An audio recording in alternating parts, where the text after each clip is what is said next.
Hello, this is Energy Week, and I'm George Harvey. This is Energy Week with George Harvey, and I'm here with Tom Finnell, who is playing with a computer. That's a good description of what I'm doing right now. And we're going to be talking about energy, and this is something that I personally find extremely exciting. Every day I get out of bed at about 4 or 5 in the morning, and I start looking at the headlines, and I keep a blog, which you can see at some point in the show. If you don't see it now, you're going to see a picture of it in the background. And the blog puts up 8 or 10 or 12 or 15 news links, descriptions of the news articles that can be found online. In order to find those articles, I have to go through about 300, 400 headlines every day. So I wind up being I think, aware of much of the stuff that's going on in the world in regard to energy and global warming. And I have been finding a lot of material that is extremely exciting, and I want to share it with you, and that's why we're here. Tom is joining me as a person who is aware of most of the things that are going on, and more aware than I am of how television is recorded. So he's being my engineer. And I think a person whose voice is valuable here.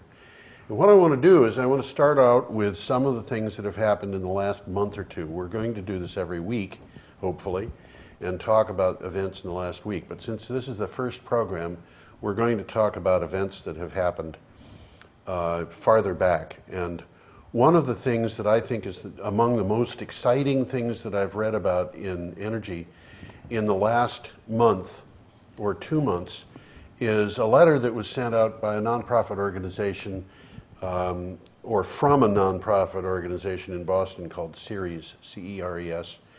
And CERES is an organization that has been talking to companies, many of them large companies like General Motors and Google, trying to get them to operate in a more sustainable manner than they had been in the past. And when the letter was sent out, it was sent by 70 of their organizations, and it went to 40 fossil fuel companies.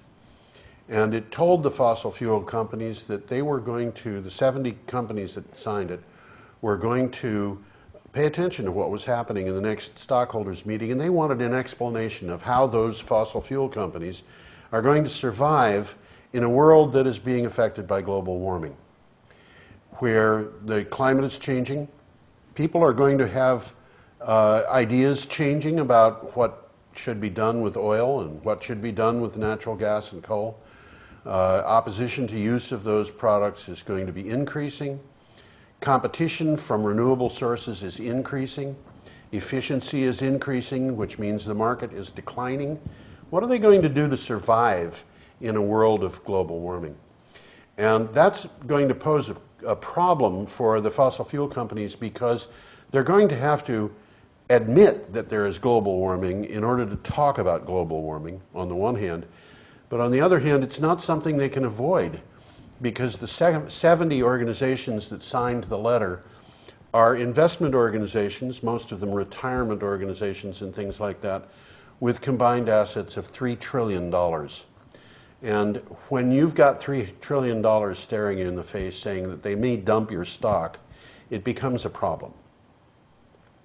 So I think that is something that's going to be having an effect starting at the beginning of the year and probably going into the spring, as these companies deal with the question of whether they would rather admit that there's global warming and tell people what they're going to do about it, or whether, on the other hand, they're going to ignore the problem and see their stock being divested by some of the largest investment organizations in the country, or possibly even in the world. One of the investment organizations, by the way, is the Employees Retirement Organization for the state of California, which has a value of about $250 billion. I mean, this is a big deal.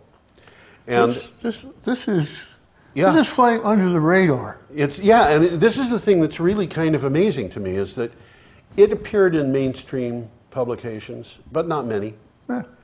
I saw it when I did my searches for the day that it happened and the day after. I might have seen 16 hits that had to do with this particular thing. But I would have expected it to be all over the place, and of course it wasn't. This is not the usual people complaining about stuff like No, this. it's not. This is not the greenies, if you can call them that. This is serious people with serious money behind them. That's right. And that's what we're seeing more and more, is we're seeing serious people with serious money getting upset. And another example that happened recently, about the same time, there was a man whose name, as I recall, was Ian Dunlop. I could look that up, but it would distract me to get to the computer. But he was the chairman of the Australian Coal Association, and he was an important person in the fossil fuel industry in Australia. And he has jumped ship and is now a climate activist. And he is accusing the fossil fuel industry of basically getting in the way of anything that can be done that would be an appropriate response to the problem of global warming. And it's hard for me to imagine that voice can't be heard. But I think we're going to be hearing these voices more and more in the coming year, because the series letter and the responses to it are going to be in the news. You know, another thing, Tom, you've probably noticed this. The various organizations, and we're talking about organizations in the United Nations and things like that, the International Energy Agency and so forth, are saying that the amount of money that's being spent on support for nuclear and fossil fuels is in the hundreds of billions and in high hundreds of billions of dollars every year. And it is a large multiple of the amount of money that's being used to support renewables. And you know, we've been hearing a lot about what's been going on in Germany in regard to support for renewables. A report came out today saying the amount of money that Germany is spending on support for fossil fuels is approximately 3 times what they're using to support renewables. Yeah. The difference is that the support for renewables is coming out of the electric bill, and the support for fossil fuels is coming out of taxes. I really find it's very hypocritical, though. They're complaining about the support for renewables, and the support for fossil fuels has been going on since John D. Rockefeller's days. Yes. And it's always been big. It's always been big. It's always been big. These people have made a lot of money. They had an initial investment that was relatively small back in the days when oil could be purchased for $2 a barrel. But the support for renewables has been something that the renewable industry has had to fight for. And that, I think, brings up another thing, too, which is, if you look at the political situation behind renewables and fossil fuels, the fossil fuels industry tends to have large organizations with a lot of money. And those organizations run centralized electric plants, for example, and those plants are very big plants that can make a lot of money. But the renewables that are coming along are coming along very largely not even owned by utilities. They're owned by, in some cases, like the case of Google or Apple, they're owned by a company that really is not in the electric generating business, but they're being funded primarily not by those organizations. And if you look at the situation in Germany right now, Germany has people and organizations supplying energy to the grid. Do you know the number? How many of them there are? I haven't a clue. 1.3 million. There are 1.3 million people and organizations supplying electricity to the electric grid in Germany right now. I would have never guessed a number like that. Who are these people? Well, it turns out that approximately 50%, it's a little bit less, it's more like 48% of all of the renewable energy that's going onto the grid in Germany is owned by families, individuals, farmers, co-ops, yeah. which in turn are owned by ordinary people. So you see a big wind turbine, it could be a 3 megawatt wind turbine over some town, and it's very likely that the wind turbine that's sitting next to the town belongs to the people in the town. And there are towns, there's one town, I've forgotten the name, I wish I could remember it, but there's a town in Germany where they had trouble getting the money that they wanted to get, supplying the power to the grid. So they just cut themselves off from the grid. They're making their own power and not paying for it. And there are towns in Germany and there's towns in other parts of Europe where 100% of the power is coming from renewables. And that is a different paradigm than what had happened in the past, where it was a lot of money being come to into the marketplace from a big organization, large companies, large utilities, putting in multi-hundred megawatt or gigawatt power plants. The number of power plants in southern Italy, I love this.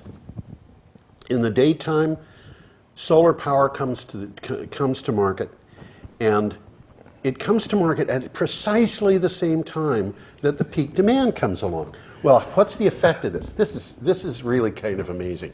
People don't realize, people who are paying their electric bills, I didn't know this until a couple of years ago, people who pay their electric bills are buying retail. They know that they pay whatever the price is, 15 cents, or in my case I think it's 18 or 19 cents because I'm getting cow power, for every kilowatt hour. And no matter when they get that kilowatt hour of electricity, they pay the same amount. But the wholesale price of power is a little bit different. You pay a higher price or a lower price for wholesale power depending upon supply and demand. So the demand traditionally has been highest in our area during the middle of the day when people are working, and it's been highest during the summer when air conditioners were working. And so, you know, middle of the day is when the solar power comes along and it puts the power on the grid at that time of day, which means it's depressing the price, wholesale price of power, at the time when the producers in the past had been making their most money. And the price of wholesale power in southern Italy has so many PV systems on people's rooftops. These belong to people, ordinary people, individuals. They put them up on their rooftops. They have so much PV power, solar power in southern Italy, that the price of power at the peak demand period has gone to zero. So they're generating the power when it's most needed. That's and right. There's so much going on that they can't sell the surplus power. They can't sell it. And of course, at the same time, in much of the world, in Germany, in the United States, particularly in the Midwest and the West, wind power is usually strongest at night and in the winter. So it's a nice match with solar. And wind power comes onto the grid at these times, and it happens that wind power is subsidized. So, you know, there's a certain amount of money that the people who own wind generators are going to make, even if the price of power goes negative. And it does, it goes negative. You have to figure out how to get rid of the power. And if you have a nuclear plant, or if you have a coal plant, and that plant is generating power, what you're doing is you're trying to sell that power at a high price during the daytime.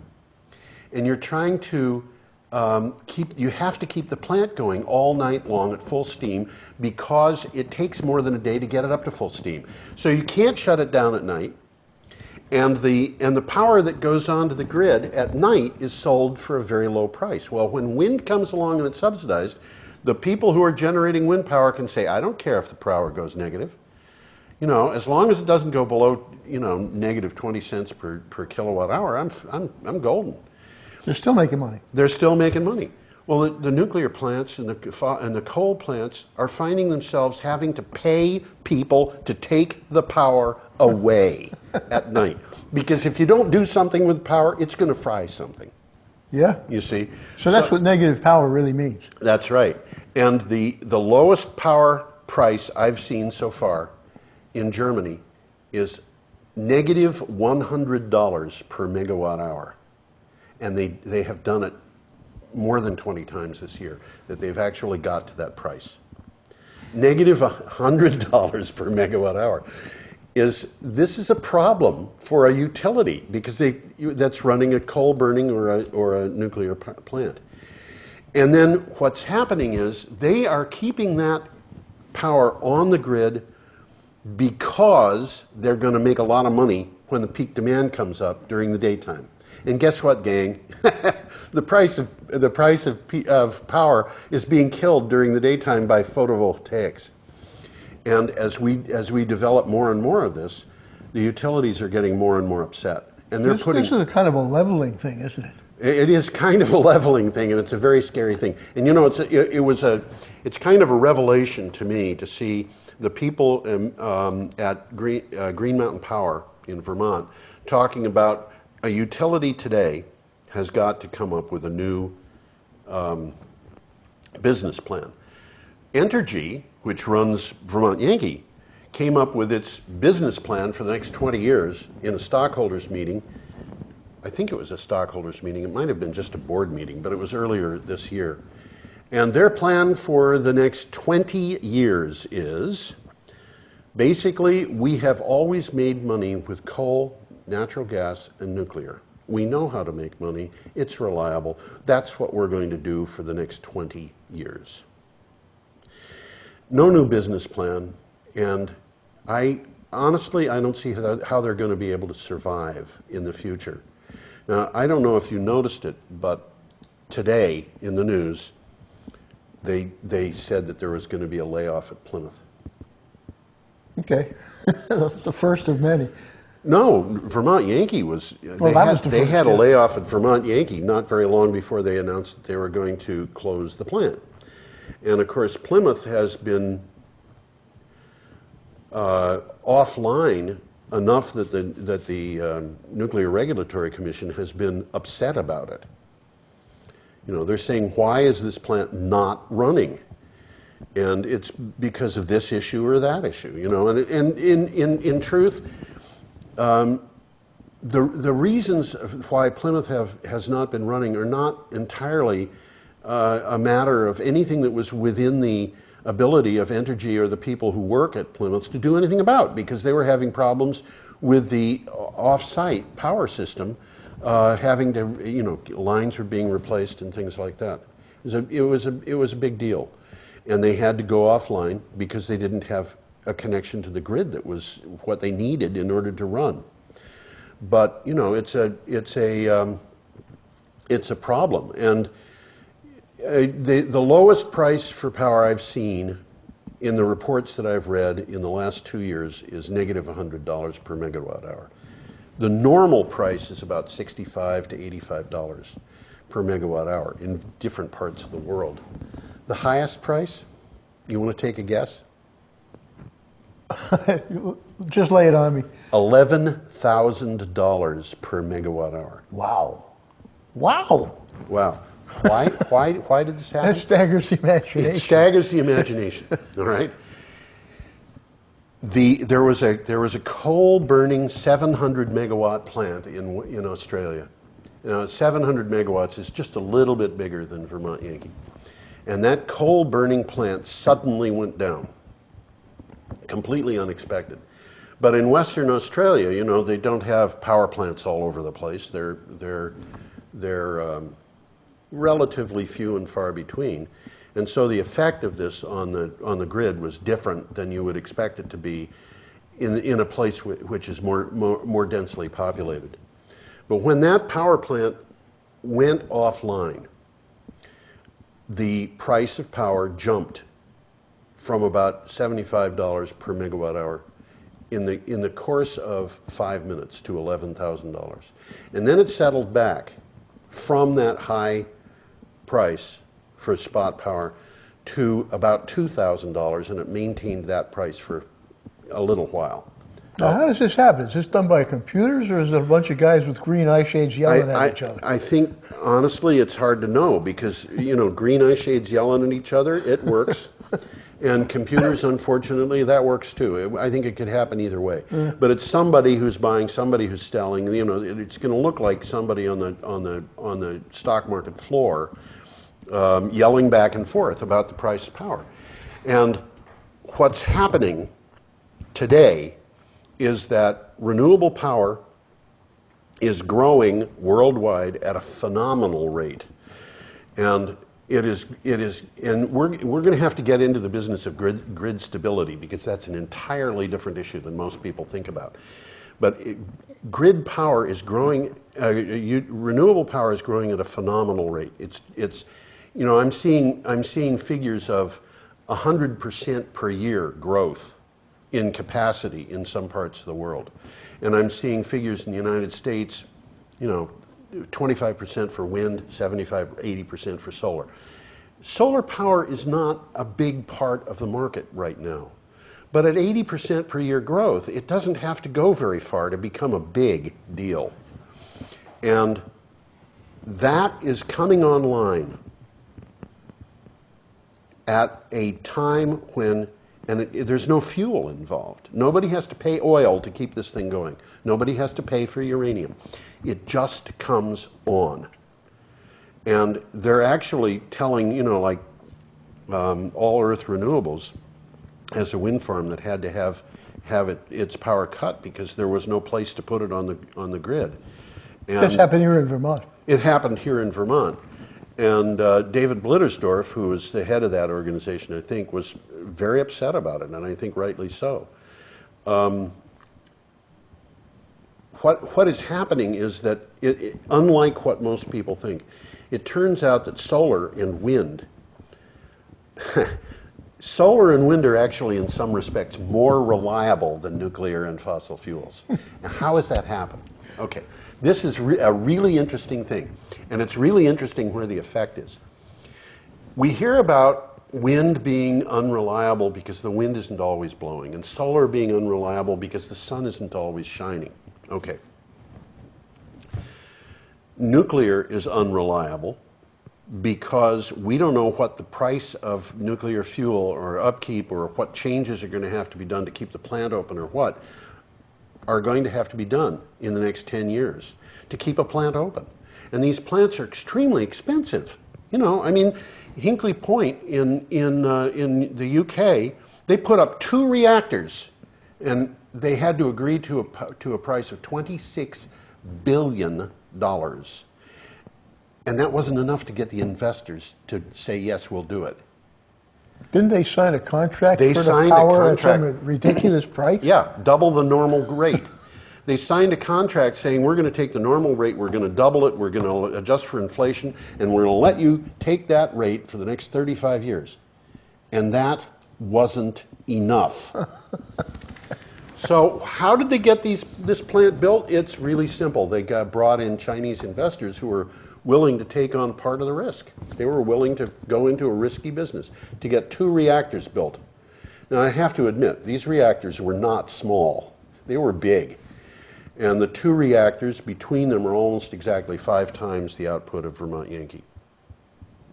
Okay, but still, $26 billion in 35 years of double the normal rate.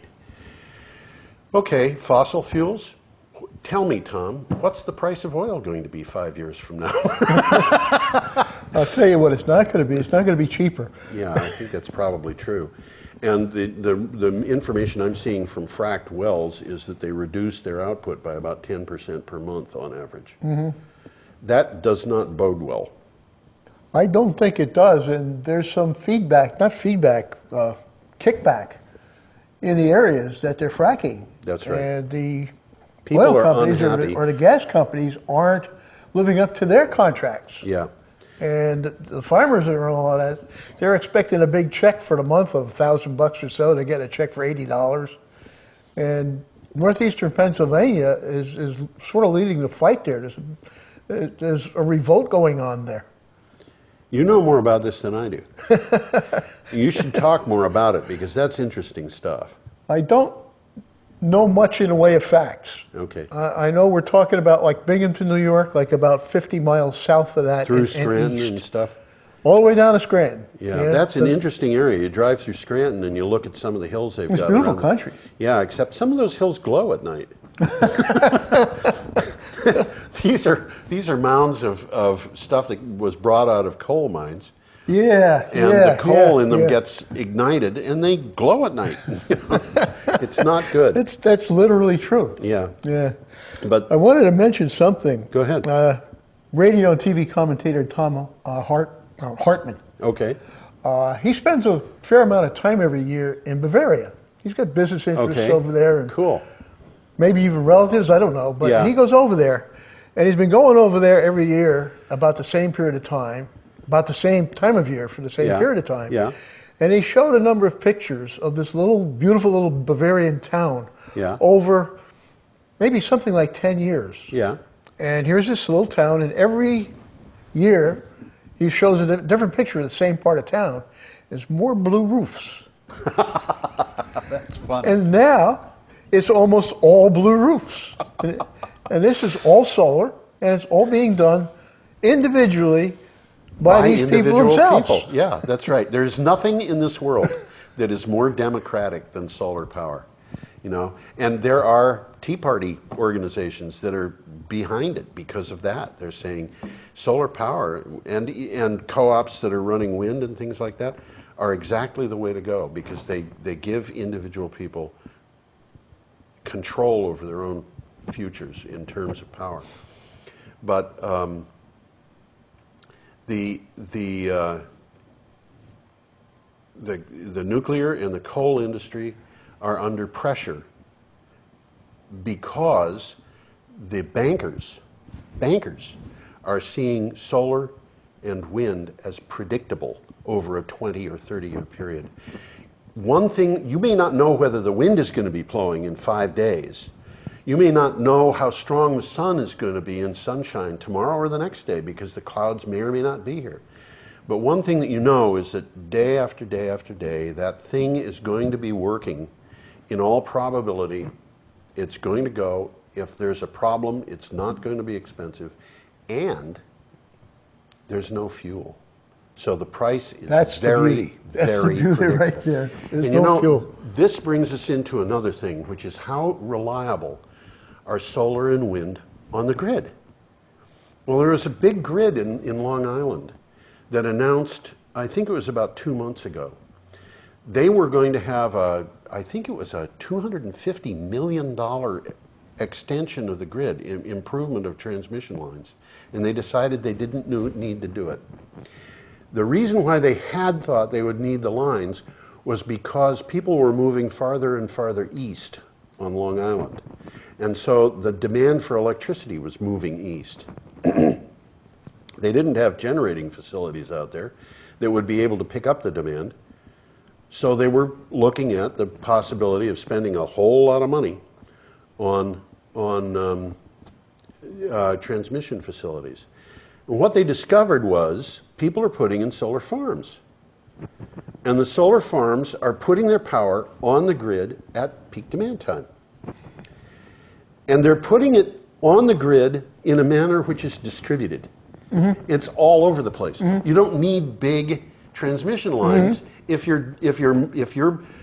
If you're generating power in Putney and you're moving it to Brattleboro, you don't need huge transmission lines for this. This can be done with small transmission lines. So this produces another problem for the fossil fuel industry and for the nuclear industry that's hard for them to deal with because the people who they go to borrow money from are going to want to know if they're going to build a plant, how much is it going to cost to run that plant 10 years from now? And they can't answer the question. And this thing that happened at Hinkley Point, where they agreed to a $26 billion price, where they agreed to double the normal rate for wholesale power for a period of 35 years, and that was difficult to negotiate. There are people in Britain whose immediate response, the head of the solar energy trade organization, wrote an open letter to the Prime Minister that said, if you really wanted that much power at Hinkley Point, we could have put it in solar farms that would have produced that. And it would have been done for half the cost, without the guarantees. And on top of everything else, the British are getting very upset because they're seeing what they call an energy drought starting in the year 2015. They have not been building infrastructure, and they're about to pay for it. He said we could have that finished by 2015. But Hinkley Point, the nuclear power plant, is scheduled to go in over a period of 10 years. So it's not a good deal. And the bankers are saying this is not a good deal. The bankers are saying this is not a good deal. And of course the opposition politicians are saying this is not a good deal. And one of the things that I saw in the news today is that the people who are in the wind industry and the solar industry are saying this is a really good deal for us. And why do you suppose that is? This is cool, because commercial organizations that need to buy power are turning to solar and wind so they don't have to buy power from Hinkley C at a higher rate. You know, this thing is turning out possibly to be a real, honest-to-goodness boon for the renewable industry because it is so expensive, and nuclear is just expensive. I thought it was too cheap to meter. It's yeah, it's only too cheap to meter if you don't know what the expense is. It's too expensive to meter is what it is. Yeah, it really is, unfortunately. And you know, we've got problems with waste, which they haven't addressed yet, and the thing at Hinkley C has still not addressed the problems with waste. And as we've been adding more and more renewables to the grid in various parts of the world, well, we've had places for years that have been 100% renewable. Paraguay has been well over 100% renewable in terms of its demand and its output for many, many years, because I didn't know that. they produce something like 15 times as much power as they need. Doing what? Hydro. Hydro. Which they sell to Argentina and Brazil primarily, but they are over 1,000% renewable from hydro. But of course, the people who are saying, but the grid has to be stable, will reject that because it's hydro, and hydro is what they call baseload power. It's the power that runs around the clock that supplies the baseload. And the people who are other people who are renewable, Albania was 100% renewable for exactly the same reason, because they had hydro plants. Iceland, 100% renewable, because some of their power is covered by geothermal. Well, most of it is geothermal, and that's geothermal right at the surface. It's really easy to get to. That power is going to be lost if they don't use it, and in fact, there's more of that than they can use. So what they're talking about doing is putting in a power line, the submarine power line going to the UK. I'm well aware of that. I was in the electrical cable business for a long time. Oh, okay. And I was involved in a submarine cable, they called it that, okay, going under the Hudson River, connecting Orange and Rockland with Con Edison. Oh, really? At Indian Point. Oh, really? Yeah. Okay. And this was 20 years ago or something like that. Yeah. And so I've been watching this. I mean, here they are 1,000 miles away or something like that from Scotland, and they're going to run a cable. But you know what they've been developing in the last 20 years?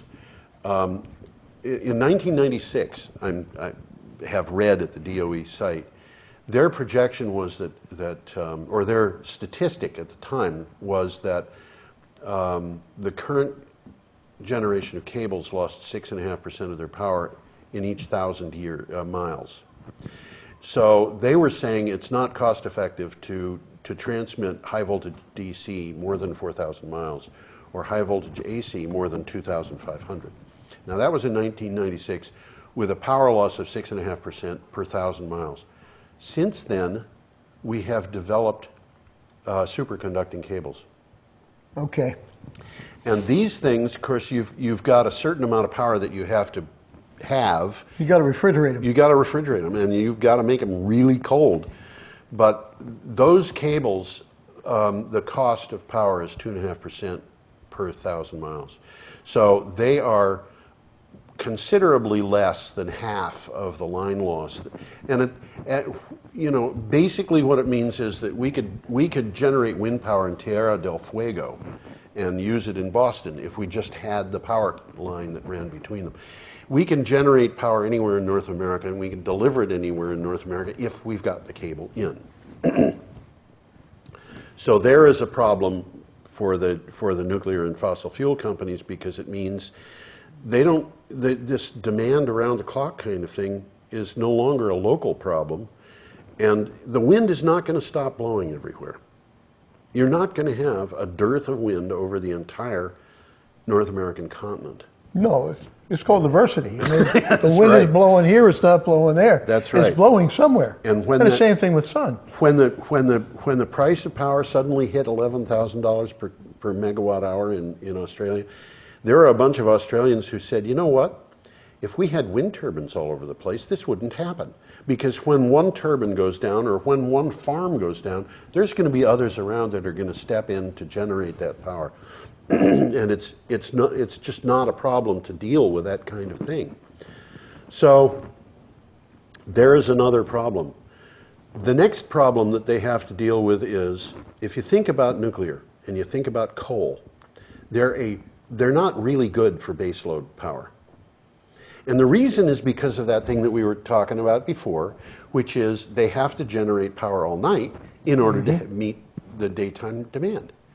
So their match to demand is just to say, okay, we're going to take the highest demand and we're going to generate that much 100% of the time. And then we're going to figure out what to do with that excess power when it's there. Because they figure that it's easier to throw power away or pay people to take it away than it is to ramp their plants up. Okay, so you have a new kind Isn't that kind of upside down thinking? It is kind of, yes. You've got a new kind of power plant that's come in. These things have been introduced in Germany. They're actually working. It's called a virtual power plant. It's a power plant that's in a computer. There's the power plant. You're going to have to elaborate on this one. Yeah, this is one that I really like. You have a computer, and I have to admit, this old laptop is probably not powerful enough to do it, but it might be. I don't know. What happens is the virtual power plant is tied to a whole bunch of other power plants, most or all of which are renewable, and loads. Huh? And also loads. And loads. Yes, that's true. And what happens is they look at the power situation. They look at the current wind figures. They look at the current solar figures. How much sunlight have we got available? How much power can we get from the resources that we've got? And how much power can we get from biomass? Biomass is a very, very big thing in Europe compared to what it is in the United States. They're getting a third of their renewable power from biomass. This is very big, and they're getting it from things that would normally have been thrown away in the past. They're getting a lot from food scraps. They're getting a lot from, as people in Vermont are, we're getting a lot from agricultural waste, the manure digesters. But they're getting a lot from wood waste. They're getting a lot from straw. They're getting a lot from a lot of other things. And when they're doing biomass from wood, for example, like as not, they're not just burning this wood in a furnace and then emitting smoke. Like as not, what they're doing is they're doing wood gasification. And the wood gasification goes to a turbine, or the wood gasification goes to an internal combustion reciprocating engine. And these engines will produce some amount of power, which in some cases will be 100 kilowatts. In other cases, it might be 10 megawatts. But these engines are tuned to burning wood gas. And in order for the wood gas to go through them without gumming them up or wearing them out, it has to have all particulates removed. They have to be out of there. So they've got elaborate scrubbing apparatus before the gas gets to the generating facility. And when it goes through the generating facility, basically everything is burned into carbon dioxide and water. Now, that means that their exhaust is cleaner than what you get from a natural gas plant, which is said to be clean, because natural gas has got sulfur in it, and natural gas has got radon in it, and so forth. So we've got a really clean system here, and they're trying to make it sustainable in addition. They're also using the heat. They're using the heat, and the electrical generation is almost 50% efficient, and they're getting almost probably over 80% of the residual heat, so they're running at 90% efficiency. And basically what that means is that they've got power that's always being put on the grid from renewables. Round the clock, reliable, you know in advance how much is going to be there on a week-to-week basis. And they've got other power sources. They've got hydro, they've got pumped storage, and I think anybody who lives in Vermont or New Hampshire should be aware of the Northfield Mountain Station. Most people I've talked to who live in Brattleboro do not know about the Northfield Mountain Station. It's big. It's big.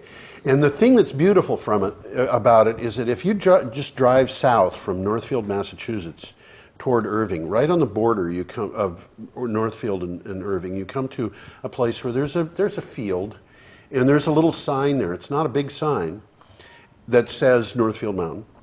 And there's a couple of buildings back there, and it turns out that there's an administration building. I think there's a museum there. And you can go in there, and you can park your car, and you can walk around, and they welcome you, and they show you around, and there are trails you can go hiking on, or cross-country skiing, or snowshoeing, or whatever. There are places to picnic. The place is a park, except that it happens to have a lake that's over 100 acres that you're not allowed to get into because it drains. And when it does, if you were in there, you could conceivably get sucked into the turbines. But that would be unpleasant. It would be, yeah. But what they do is they pump water from the Connecticut River up to the top of a hill, a mountain. I guess it's a mountain. Yeah, it is. And they pump that water up there, and the water sits there. They buy that power at low rates at night, the power that is generated from Vermont Yankee. As a matter of fact, the two of them were built at the same time. And I remember being in talking to people who were around at the time and saying, well, why did they do this? Well, the reason is because Vermont Yankee has to run all night. So they're going to be producing power all night. You have to do something with that power. That power is going to be priced low. We're going to use that power to pump that water up to the top of that hill. And then when the price of power is high, we're going to run it back down again and use it to make power. There's another one in Rowe, Vermont, Rowe, Massachusetts, right on the Massachusetts-Vermont border. Okay.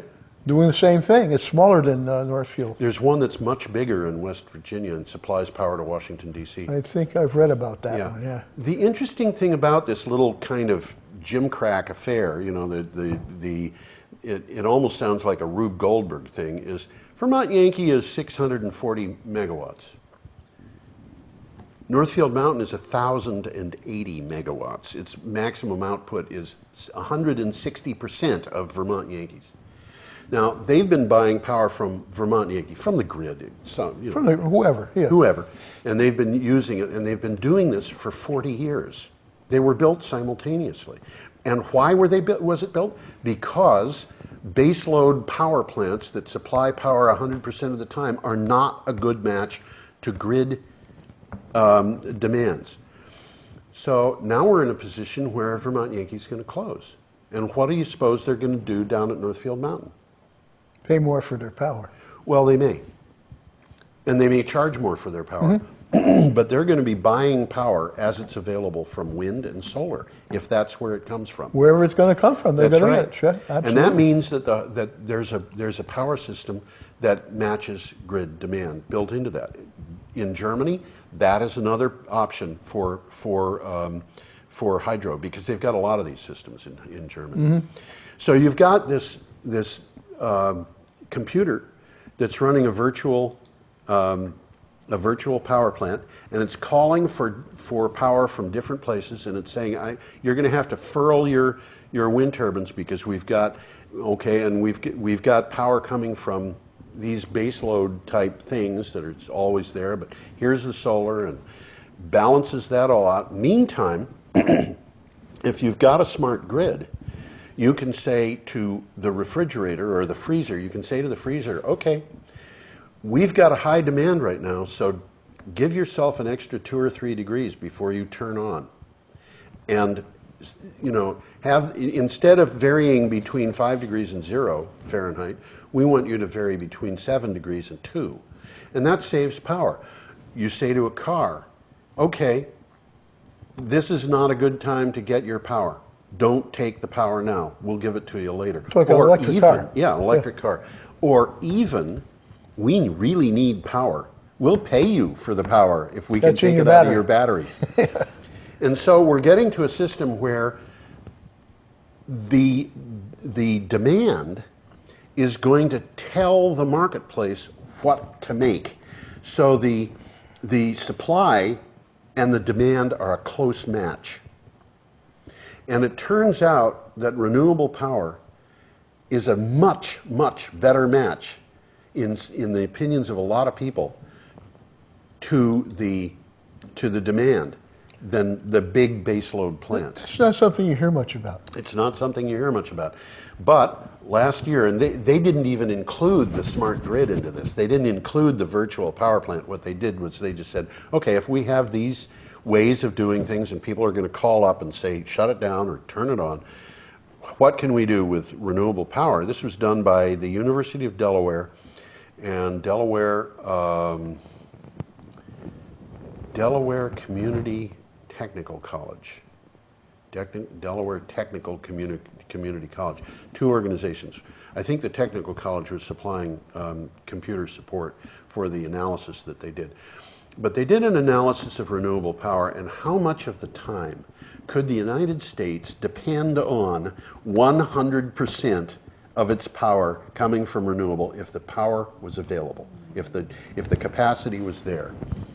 And the answer they came to was, if you had the thing set up the way, and there were a lot of different ways you could do this, but if you had it set up so that the, not a virtual power plant, but the rest of the pieces in the puzzle were all there, you had to get help for renewable power approximately 8 hours a year.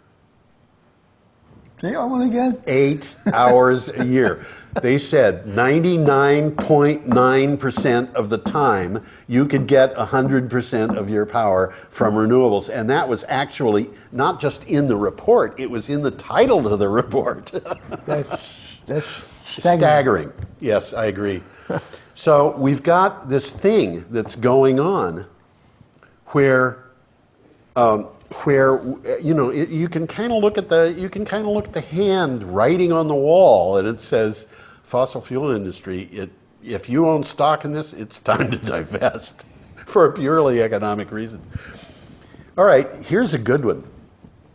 There's an organization called ITRI. It's in Taiwan. ITRI is kind of like AT&T Bell Labs used to be, and ITRI is a research organization. It happens to be a nonprofit, and I don't know, but I think it belongs to the national government of Taiwan. I might be wrong about that, but it is a nonprofit. It is in Taiwan. It's very highly respected. And they announced about a week ago, 2 weeks ago, that they are bringing to market technology that they are leasing. The patents are all there. The project has all been tested. The technology is ready to fly. They are leasing this technology to chemical companies, to basically any organization that's big enough to pay for it. And the technology starts with cellulose and it ends with butanol. Now butanol is, what is it, C4 H9OH, where ethanol is C2H5OH. So it's like ethanol, but bigger. It's an alcohol. It's an alcohol. It's like a very straightforward kind of alcohol. And butanol, it has more power than ethanol. It's got some other advantages, like it doesn't dissolve parts of car engines. So you can mix it into the gasoline instead of ethanol. There are some advantages that this has that ethanol doesn't have. And one of them is you can up the amount going into the gasoline to the point where it's 100% butanol, if that's what you want to do. You may have to adjust the car. Some cars have been shown to run on just straight butanol. But the big advantage is the manufacture of butanol is carbon negative, according to ITRI. You'll have to elaborate on that one. That's going to take a big bite. Well, you know what? I'm not sure I believe it. They may mean something different in terms of what carbon negative is than what I mean, but I can give you an example of carbon negative and what carbon negative means if you're just starting with wood, you're making wood gas, and you're making power. When you heat up wood, you can fractionally distill it, okay? And the stuff that comes off, it comes off differently at different times. The fractional distillation of wood, it starts giving off a lot of smoke. You know, there's a lot of creosote and there's a lot of materials that we call tar. It's the stuff that clogs the chimney, among other things. And it is combustible. If you've got a combustion system that's designed to work on it, you can burn it. If you don't want to burn it, you don't have to. You can gather it and sell it because it's got commercial value. But that's the first thing that comes off. Later, what comes off is you've reduced the wood to just charcoal. And when you're burning charcoal, you can burn it to carbon monoxide by starving it. Well, carbon monoxide is highly flammable. Yeah, it burns. And it'll burn to carbon dioxide. And so if you're gasifying wood, you can have these wood gases come off, and you can burn them in an internal combustion engine, just like you burn gasoline. And in fact, during the Second World War, when there was a small amount of gasoline available in Europe, the situation was such that people started building wood gasification systems that they carried on their cars. I've seen photographs of exactly that. And you know, it looks like a big ash can on the back bumper or on trailer. a trailer. Yeah. And they've got pipes running all over the place, and they've got a way of capturing the products, the ash and so forth. They don't want going into their engine, but they could drive the cars on solid blocks of wood. And there were hundreds of thousands of cars. I think I read that there were 660,000 cars in Europe that were set up this way. Not just in German occupied sections, also in Spain and places like that. And those systems involving wood gasification. Now, I got distracted. What was I saying here? I was talking about wood gasification. We were talking about the Germans in World War II. Yeah, before that. I was using that as a point to get back. Or butanol. Butanol. I was talking about butanol. Some of these old cars will run on straight butanol. Yes, now I remember. It was how do you run carbon negative? Right. What happens if you capture the tar and you use that tar for fuel, and when you get to the charcoal, you do not allow it to burn?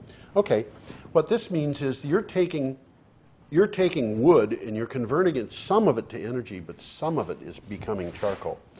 And when you do that, you can crush the charcoal and mix it in with soil. Now, it's called biochar. Biochar, that's right. And there are reasons why you would do this as a soil amendment. It's very good for the soil. And it makes it unnecessary to fertilize the soil in many cases.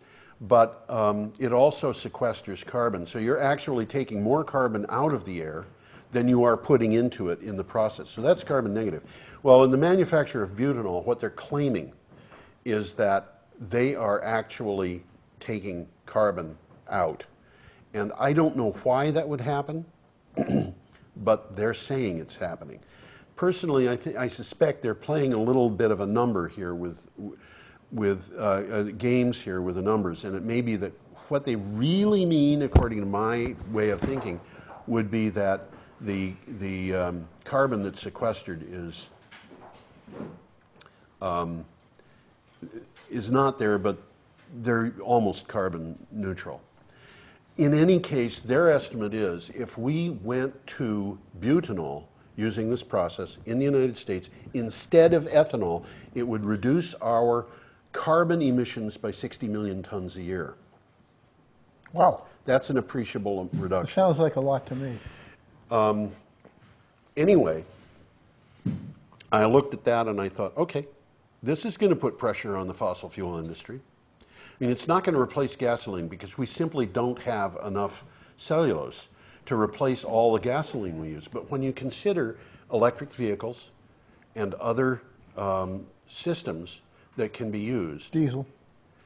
biodiesel is a really good example. You know, we've got people around here. I know that it may seem strange, and maybe the people are extremely strange who do this, but there are people who run cars on vegetable oil that has been used for cooking French fries. I wonder what kind of strange person would do that. You do that, don't I you? do it, yeah. Do you know what your mileage is on that? About 25 miles to the gallon, but it's a heavy car. Yeah, It's about the same as I get on regular diesel fuel. yeah. But on the other hand, the fuel that you're using is waste. Yeah. From the food That's industry. exactly right. Which would have been a component in a landfill or something in the past. Well, It might be animal feed. we have gone almost an hour. Believe it or not, we've gone almost an hour.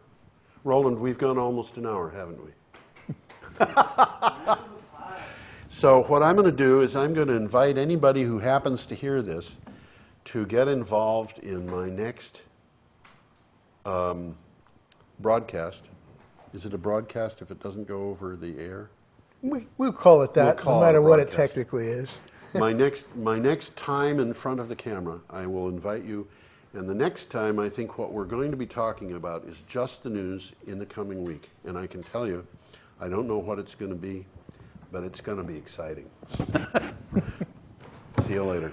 Before we go. Before we go. Yeah, I just Okay. wanted to mention, you talked about pump storage. Yeah. We have a very small one, but we have potential for pump storage right here. You mean the thing up on the hill that Little that reservoir little that they reservoir. closed down, yeah. Yeah. And the pipes are already there because they used to pump the Connecticut River up in there. So I don't know how much it would cost to set that up as a pump storage thing, but it could be done. That broken down dam next to the co-op could be used with an Archimedes screw turbine. It could be used with other kinds of turbines too, because There are it's a probably fairly big several drop. sites along the Whetstone Brook that an Archimedes turbine would be perfect. Yeah, but if you took water higher up the brook, Yeah. and you piped it down, you could get a really big head there. Yeah, you And you could operate a very tiny but very powerful turbine down at the bottom of that. And those things, run-of-river turbines, there's a whole bunch of different kinds of hydropower that don't require a dam. Yeah. And the Archimedes screw turbine is one of them. But they don't require a dam. And, you know, we could With do, all of the ecological problems that a dam creates. yeah, and you can adjust these things so that they produce virtually nothing in the way of ecological problems. You know, the monks up on Equinox Mountain have been running a pump storage facility for 30, 40 years Yeah. in conjunction with CVPS. I mean, they're up on top of Mount Equinox, so they have a very large head. They don't have to have a very big pump storage thing. These guys don't even talk to each other. You know, they're silent, but they're not stupid.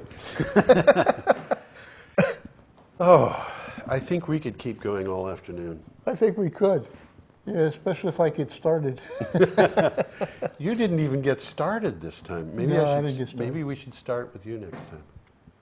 We'll see what happens. What I plan on doing for the next one is I plan on coming in and saying, here are the headlines that I think are important for the week. And we'll have somebody in who might be you, but I think I might try to get Paul Cameron in, who's the energy coordinator for Brattleboro. Now, other people too. There are a lot of, this area has got a huge number of people who are very interesting, and we could bring them in and interview them.